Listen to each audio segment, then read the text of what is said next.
"Stop it!" Rufus Stone cried out. "You're killing me!" Sherlock lifted the bow from the violin strings. "Don't be so melodramatic." "I'm not being melodramatic. Another few seconds of that, and my heart would have leapt out of my throat and strangled me, just to ensure that it didn't have to experience that cat squalling any more." Sherlock felt his confidence shrivel up like a dry autumn leaf. "I didn't think it was that bad," he protested. "That's the problem," Stone said. "You don't know what the problem is. If you don't know what the problem is, you can't fix it." He rubbed the back of his neck and wandered away, obviously struggling to find a way to explain to Sherlock just what he was doing wrong. He was wearing a loose striped shirt with the sleeves roughly rolled up and a waistcoat that seemed to have come from a decent suit, but his trousers were rough corduroy and his boots were scuffed leather.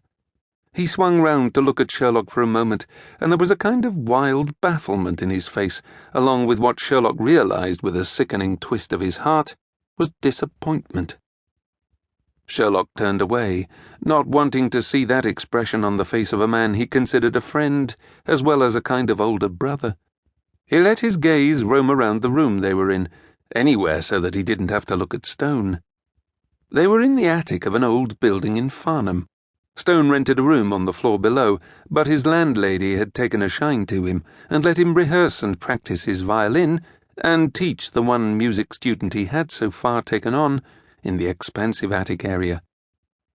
The space was large and dusty, with beams of sunlight penetrating through gaps in the tiles and forming diagonal braces that seemed to be holding the triangular roof up just as well as the wooden ones.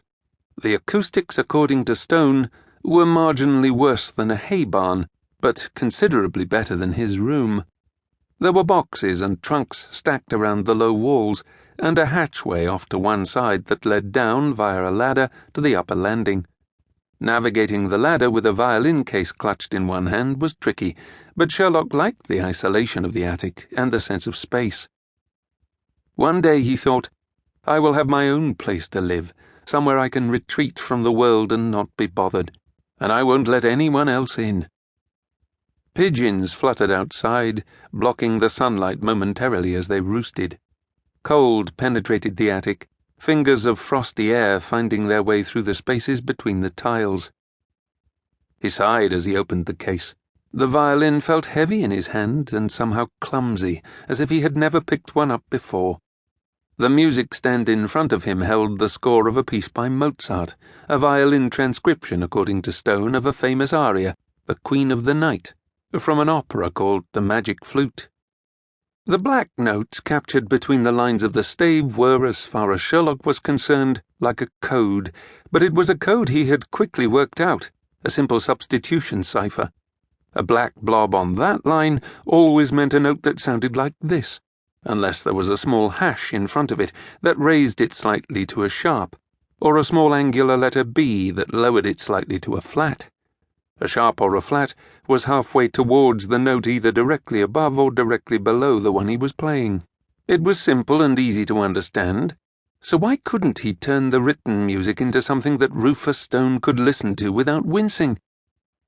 Sherlock knew he wasn't progressing as quickly as Stone would have liked, and that irked him. He would have liked to have been able just to pick up the instrument and play it beautifully, first time and every time, but sadly life wasn't like that. It should be, he thought rebelliously. He remembered feeling the same way about the piano that sat in his family home. He'd spent hours sitting at it, trying to work out why he couldn't play it straight away. After all, the thing about a piano was its relentless logic. You pressed a key and a note came out. The same key led to the same note every time. All you had to do, surely, was remember which key led to which note, and you should be able to play. The trouble was, no matter how hard he had thought about it, he had never been able to sit down and play the piano like his sister could, flowing and beautiful like a rippling stream. 4 strings! The violin only had 4 strings. How hard could it be? "The problem," Stone said suddenly, turning round and staring at Sherlock, "is that you are playing the notes, not the tune." "That doesn't make any sense," Sherlock responded defensively. "It makes perfect sense," Stone sighed. "The trees are not the forest.